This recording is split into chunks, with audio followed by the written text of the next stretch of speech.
तीन उभरते हुए स्वर हमारे बीच में ईशान देव के रूप में मौजूद हैं और वहीं से हम शुरुआत करना चाहेंगे।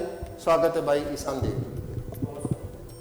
माँ सरस्वती को नमन करता हूं। सम्मानित मंच एवं मून टीवी की पूरी जो टीम है, आदरणीय राजीव दीक्षित सर, आदरणीय तिवारी सर, आदरणीय अनुराग पालीवाल जी, आपको पूरी टीम को मैं बधाई देता हूं इतने सुंदर आयोजन के लिए। सर्वप्रथम चैनल के सभी दर्शकों को मेरी ओर से और पूरे मंच की ओर से स्वतंत्रता दिवस की मैं बहुत बहुत बधाई देता हूं। हम अपने 77वें स्वतंत्रता दिवस के में प्रवेश कर रहे हैं। उसी अवसर पे आज हम सभी यहां पे हैं और यकीन मानिए जिस मंच पे स्वयं व्यंग विधा के सिरमौर कवि आदरणीय डॉक्टर अनुज त्यागी जी की उपस्थिति हो जाए, वो मंच अपने आप में ही एक बड़ा मंच हो जाता है। मैं सर को प्रणाम निवेदित करता हूं। मैं थोड़ी बहुत देर के लिए आपके बीच में हूं और बात यहां से प्रारंभ करना चाहता हूं। बहुत नारे लगते हैं, हम देशभक्ति की बहुत सारी बातें करते हैं और यह अच्छी बात है, मनोबल बढ़ाने के लिए ये सब होना भी चाहिए। लेकिन मेरा मानना है कि ये देश केवल और केवल नारों से नहीं चलेगा। इस देश में अच्छी प्रतिभा के लोगों की आवश्यकता है जो इस देश का नेतृत्व विश्व पटल पर कर सकें। ये देश कार्य से आगे बढ़ेगा। मैं वहां से बात प्रारंभ करना चाहता हूं कि गीत में आ जाए बल और हो जाए सफल, भावपूर्ण ऐसा कोई राग पैदा कीजिए। क्या बात? ये देश कैसे आगे बढ़ेगा कि गीत में आ जाए बल और हो जाए सफल, भावपूर्ण ऐसा कोई राग पैदा कीजिए। चाहते सफलता है जीवन में आप यदि, तो परिश्रम और ही तो त्याग पैदा कीजिए। देश को संवारने और पीढ़ी को सुधारने का आप देश में ही महायाग पैदा कीजिए। और यदि छूना चाहते हैं आप आकाश को, तो कार्य के प्रति अनुराग पैदा कीजिए। बहुत बहुत आभार, बहुत बहुत आभार। हम सभी लोग आज अपने इस दिवस को मना रहे हैं। अपने देश पर हम सभी गर्व करते हैं। क्या है भारत? ये वीरों की वो भूमि जहां पे न जाने कितने आक्रमण हुए, फिर भी हमारी संस्कृति, हमारी संपदा, हमारी सांस्कृतिक विरासत बिल्कुल तटस्थ खड़ी हुई है। ये हमारी ताकत है।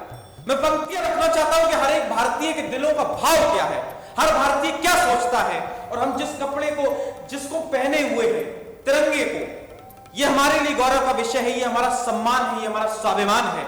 मैं वहां से पंक्तियां रखता हूं कि शत्रु का भय कब हमको रहा है मित्र, शत्रु का भय कब हमको रहा है मित्र, स्वयं ही हम शत्रु के द्वार चले जाएंगे।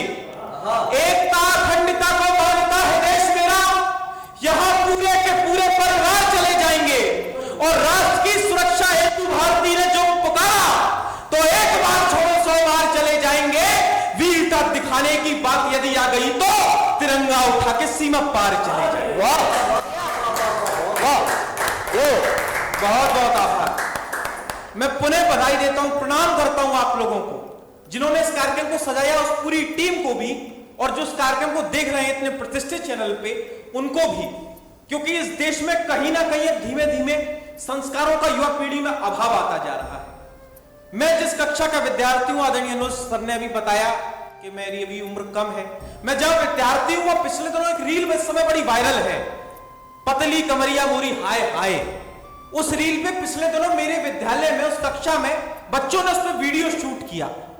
यकीन मानिए मैंने उस पूरे घटनाक्रम को देखा और मैं जब घर आया तो मेरे अंदर एक आग उठी। मेरे अंदर लगा कि आखिर हमारी युवा पीढ़ी किस दिशा में जा रही है। यकीन मानिए मैं उस रात सो नहीं पाया। मेरी उस आग ने एक छंद का रूप लिया है। मैं वो छंद आपके बीच में रखना चाहता हूं। मंच में बड़े शब्दकार में मैं आप सभी को सौंपता हूं। मैंने लिखा कि गोरों के विरुद्ध क्रुद्ध होकर लड़ा जो युद्ध, बलिदानों पर खड़ी हुई आजादी। गोरों के विरुद्ध क्रुद्ध होकर लड़ा जो युद्ध, उस युद्ध की बताओ गीत कौन गाएगा। फांसी को भी चूम लिया राष्ट्र की स्वतंत्रता को, देश पे लगी हुई वो प्रीत कौन गाएगा। और पतली कमरिया पर नाचेगा देश यदि, तो बताओ शास्त्रीय संगीत कौन गाएगा। हरे वो यदि सुनेगा प्रेमिका वाले तराने, तो देशभक्ति के पुनीत गीत कौन गाएगा। क्या बात है। बहुत बहुत आभार, बहुत बहुत आभार। मेरे बड़े भाई मेरी दीदी बैठी हुई हैं, मैं प्रणाम करता हूं। मैं एक क्षण इसी क्रम में आपके बीच में और रखता हूं। हमने अपने उद्देश्यों को बड़ा सीमित कर दिया। हमने अपने आप को आइसोलेट कर लिया, हमने समाज से मतलब नहीं रखा, हमने केवल अपने आप से मतलब रखा और हम भूल जाते हैं कि हम कितने सौभाग्यों का सुख भोगने वाले लोग हैं। 84 लाख योनियां हैं इस पूरे विश्व में, उसमें से एक मानव योनि में हमने और आपने जन्म लिया, ये हमारा सौभाग्य है। और उस मानव योनि में भी कहां पे जन्म लिया? उस भारत में जहां स्वयं देवता अवतरित होने को तरसते हो। और उस भारत में भी कहां पे लिया? उस उत्तर प्रदेश में जो स्वयं राम और कृष्ण की भूमि हो, और उस उत्तर प्रदेश में भी स्वयं आगरा में जो प्रेम की भी नगरी है और भगवान भोले शंकर की भी नगरी है।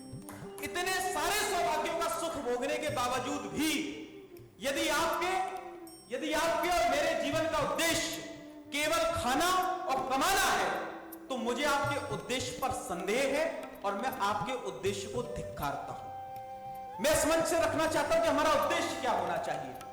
मैं आपके बीच में सीधी सीधी पंक्तियां, मेरा मन है मेरे पंक्तियां आपके बीच में सीधी सीधी रखना चाहता हूं। मैंने लिखा कहीं पे कि भारती की, मैंने कहीं पे पंक्तियां लिखी, कोई बात नहीं, आराम से याद कर ले, सुविधा है। एक मिनट में दिखा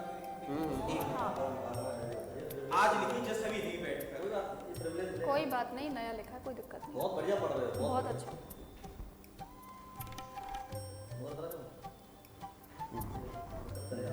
बिना श्रोताओं के कवियों को अक्सर पंक्ति भूल जाते हैं। वही नहीं सकने की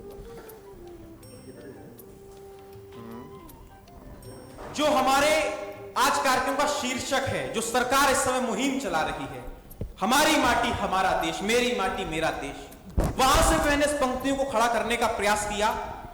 माटी जो पड़ी हुई है इस वसुंधरा पर, माटी ये उठा के माथे से लगाओ आप।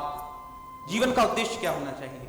माटी जो पड़ी है इस वसुंधरा पर, माटी ये उठा के माथे पे लगाओ आप। गाना चाहते हैं यदि कोई भी तराने आप, तो माता भारती के गौरव को गाओ आप। संपूर्ण जगत में हो भारतीयता की गूंज, कुछ आखिर ऐसा भी करके दिखाओ आप। खाना कमाना और घर को चलाना तो ठीक है, पर देश के लिए क्या करोगे ये बताओ आप।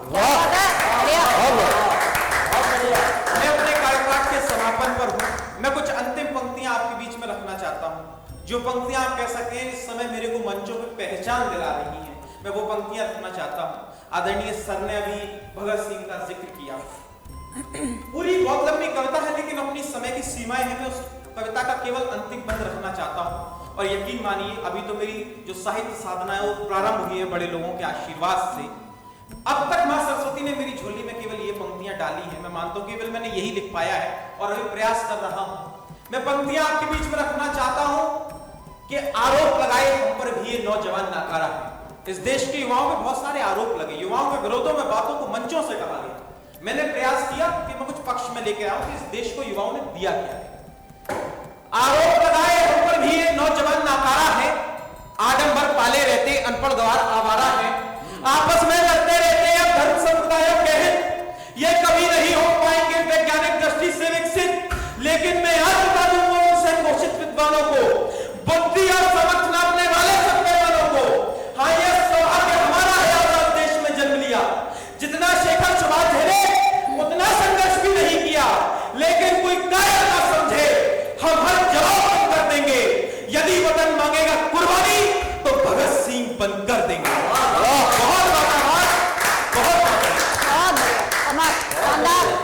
बहुत शानदार काव्य पाठ भाई ईशान देव जी का।